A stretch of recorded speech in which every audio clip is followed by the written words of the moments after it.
In the land of Egypt, a Hebrew woman named Jochebed gave birth to a son during a time when Pharaoh had ordered all Hebrew baby boys to be killed. To save her son, she placed him in a basket and set it adrift on the Nile River. The baby was discovered by Pharaoh's daughter, who took pity on him and decided to raise him as her own, naming him Moses. Moses grew up in the luxurious palace of Pharaoh, living a life of privilege and wealth.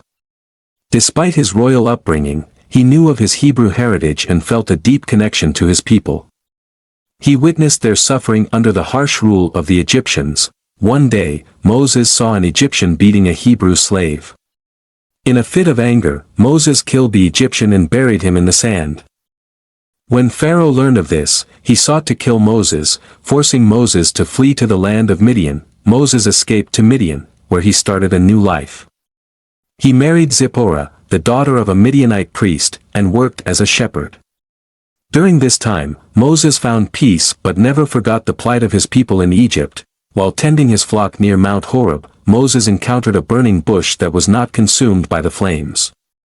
From the bush, God spoke to Moses, instructing him to return to Egypt and lead the Israelites out of slavery. With his brother Aaron by his side, Moses returned to Egypt and confronted Pharaoh, demanding the release of the Israelites. Pharaoh's heart was hardened. And he refused, setting the stage for a series of divine interventions. God sent a series of plagues upon Egypt to persuade Pharaoh to release the Israelites. The first plague turned the Nile River into blood, causing widespread devastation.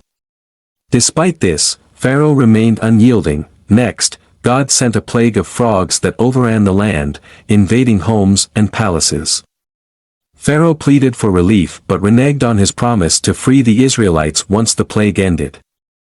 A devastating hailstorm struck Egypt, destroying crops and livestock. Moses warned Pharaoh of the impending disaster, but Pharaoh's stubbornness continued to bring suffering upon his people. A thick darkness enveloped Egypt for 3 days, leaving the Egyptians in a state of terror and confusion.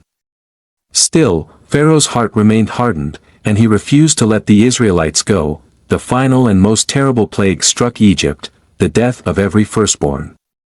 Pharaoh, devastated by the loss of his own son, finally relented and ordered the Israelites to leave Egypt. The Israelites, led by Moses, began their journey out of Egypt. They left in haste, taking with them unleavened bread and other provisions. God guided them with a pillar of cloud by day and a pillar of fire by night. As the Israelites reached the Red Sea, Pharaoh's army pursued them. In a miraculous event, Moses parted the Red Sea, allowing the Israelites to cross on dry ground. Once they were safely across, the sea closed, drowning the Egyptian army. Pharaoh and his soldiers, with determined expressions, chased the Israelites into the parted sea. However, they were unable to catch them as the waters returned, sealing their fate. With the Egyptian army defeated, the Israelites stood on the far shore, witnessing the sea returning to its normal state. Moses led them in a song of triumph and gratitude to God. The Israelites celebrated their freedom with joyous singing and dancing. Moses, along with his sister Miriam, led the people in worship and thanksgiving for their miraculous deliverance.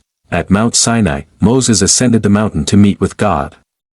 He received the 10 Commandments, which were inscribed on stone tablets, outlining the laws and principles that would guide the Israelites. While Moses was on the mountain, the Israelites grew impatient and created a golden calf to worship. When Moses returned and saw their idolatry, he was furious and shattered the tablets in anger. Moses instructed the Israelites to build the tabernacle, a portable sanctuary for worship.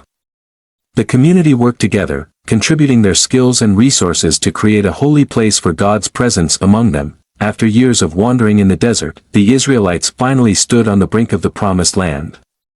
Moses, though not permitted to enter, looked upon the land with a sense of fulfillment and hope for his people's future.